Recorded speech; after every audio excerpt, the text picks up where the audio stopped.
architecture of the Gospels, we have to establish a baseline. Matthew, Mark, and Luke, the Synoptic Gospels, construct a historical framework. Texts like Luke emphasize the historical humanity of Jesus, operating primarily as the Son of Man. The Gospel of John shifts this focus.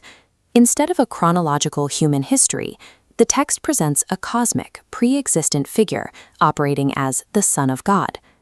This difference creates distinct structural anomalies. The Synoptic Gospels rely on parables to convey moral teachings, but John omits them. Instead, the narrative is built around extensive divine discourses.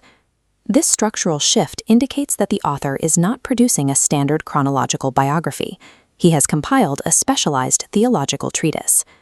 Because the theological goals differ from the synoptics, the document requires an entirely different literary architecture. The Gospel of John is a teleological text, a document where the intended outcome dictates its specific design. The physical text confirms this design. This ancient document was engineered to achieve a specific, documented outcome. Most ancient biographies leave their purpose to the reader's interpretation. The fourth Gospel is the only account that explicitly provides its own peer review criteria and thesis statement.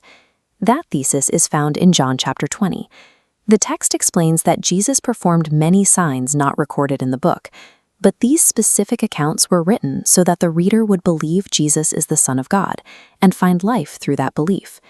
This establishes three pillars: signs, belief, and eternal life. The signs are curated data points. The author selected specific supernatural events to build a logical case rather than recording a general history. The belief and eternal life pillars represent the target outcome. Accepting the data of the signs leads to a specific epistemological result. The author's stated purpose is the primary tool for interpreting the text. The Gospel functions as a meticulously constructed argument. To evaluate the argument, we must identify the author. Since the Gospel never explicitly names its writer, we must use historical deduction to establish attribution. Biblical scholars utilize a dual evidence matrix for this, beginning with external historical validation from early church records. The early church father Polycarp, who lived between AD 69 and 155, provides a direct link. Records document his personal relationship with John the Apostle, placing the Gospel's origins within that specific circle. External testimony provides a necessary starting point, though it requires corroboration from internal literary analysis to verify the historical attribution. The internal evidence points to the beloved disciple. Synoptic records limit this circle to Peter, James, and John.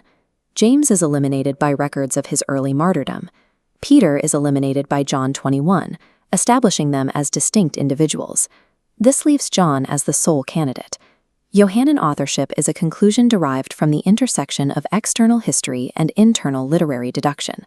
With the author identified, we can analyze his methodology. John curates specific supernatural evidence to support his thesis. The first piece of evidence is the turning of water into wine, which the author establishes as the baseline sign. The author grounds his subsequent evidence in the geographic reality of first-century Jerusalem, specifically at the Pool of Bethesda. The healing at Bethesda serves as an escalating data point, used to argue for Jesus' divine authority over physical infirmity. The feeding of the 5,000 follows, presented as a demonstration of authority over the material world. The data set culminates with the raising of Lazarus from the dead. The author deploys these events as a series of escalating proofs designed to validate the specific claim that Jesus is the Son of God. John utilizes a unique theological mechanism, profound I am discourses that accompany the physical signs. The light of the world discourse functions as a claim to cosmic pre-existence, paired with the healing of physical blindness. The Good Shepherd discourse redefines the relationship between the divine and humanity. The father-son relationship serves as the core of John's Christological framework. Every sign is selected to prove a specific discourse. When the threads of authorship, the father-son dynamic, and curated signs are pulled together, they form a cohesive mechanism. This convergence defines belief as an active intellectual response to the evidence, with the final output being the acquisition of eternal life. The fourth Gospel is a highly engineered document. It presents an active challenge, demanding a response to its claim of a pre-existent Son of God.